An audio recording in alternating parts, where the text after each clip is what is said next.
चुनाव में चुनाव आयोग का बड़ा हाथ था। बीजेपी को उनका आभार मानना चाहिए। महाराष्ट्र में काफी जगह वोट काटे गए। 47 लाख वोटर कहां से बढ़े? वोटिंग में आखिर समय के बाद 76 लाख वोटर किसने वोटिंग किया? चुनाव आयोग इस पर बात नहीं कर रहा। पूरे देश में यही पैटर्न देखने को मिल रहा। ये जो चुनाव हुआ उसमें चुनाव आयोग का बहुत बड़ा हाथ था, आशीर्वाद था, और भाजपा ने चुनाव आयोग के तो आभार मानने ही जरूरी है। लेकिन यही बात है, कल जैसे मेरी राहुल जी से बात हुई, आज अरविंद जी से बात हुई, कि इंडिया गठबंधन हो या फिर हम सारी पार्टीज हो, कहीं ना कहीं हमें ये सोचना ज़रूरी है कि अभी अगला स्टेप क्या है, क्योंकि हमारी डेमोक्रेसी फ्री एंड फेयर नहीं रही है, इलेक्शंस फ्री एंड फेयर नहीं रहे। तो लड़ते तो रहेंगे, देश के हित में लड़ते रहेंगे। आपकी आवाज़ हो, मीडिया की आवाज़ हो, जनता की आवाज़ हो तो उठाते रहेंगे, और जो भी देश के अच्छे का हो, सड़क पे उतरना हो, लड़ना हो तो लड़ते रहेंगे। बस यही था। लेकिन आपको नहीं लगता जो आपसी कन्फ्लिक्ट था उसका नुकसान भी जो है हुआ है, और दोनों ही पक्षों की तरफ? देखिए, काफ़ी सारी इसकी एनालिसिस हो सकती है, होगी भी, दोनों पार्टी अपनी अपनी एनालिसिस रखेगी, लेकिन हमारी तरफ से जो रिश्ता है वो रहेगा, जो दोस्ती है वो तो रहेगी।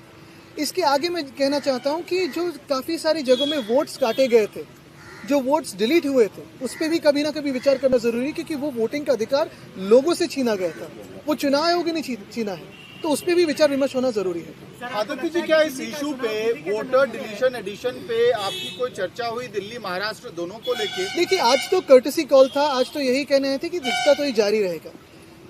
जाहिर सी बात है, स्वाभाविक है कि जब हम मिलते हैं तो इस बातों पे चर्चा होती है। इसके पहले भी फोन पे भी हुई थी। अभी जो फोन टैपिंग करते हैं वो तो सुनते ही होंगे, तो उनको पता भी होगा कि हम शायद क्या बात कर रहे हैं।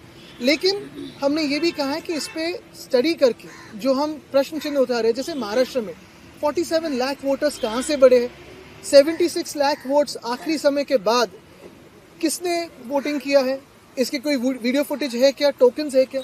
चुनाव आयोग इस पे बात करने के लिए बिल्कुल तैयार नहीं है। और ये सारी बातें अगर आप देखें तो हरियाणा हो, उड़ीसा हो, दिल्ली हो, मध्य प्रदेश हो, महाराष्ट्र हो, सारी जगह कॉमन है। ये एक पैटर्न दिखने लगा है। तो हमारे देश में आज फ्री एंड फेयर इलेक्शंस होते नहीं है, इसी का ये सबूत है। सर, कैसे टैकल करेंगे इस सिचुएशन को? अगर आप आरोप इलेक्शन कमीशन पे लगा रहे हैं तो फिर टैकल कैसे करेंगे, क्योंकि वही मेन बॉडी है? तो टैकल करने के लिए तो हम साथ में हैं और लड़ेंगे, क्योंकि ये देश हित की बात है।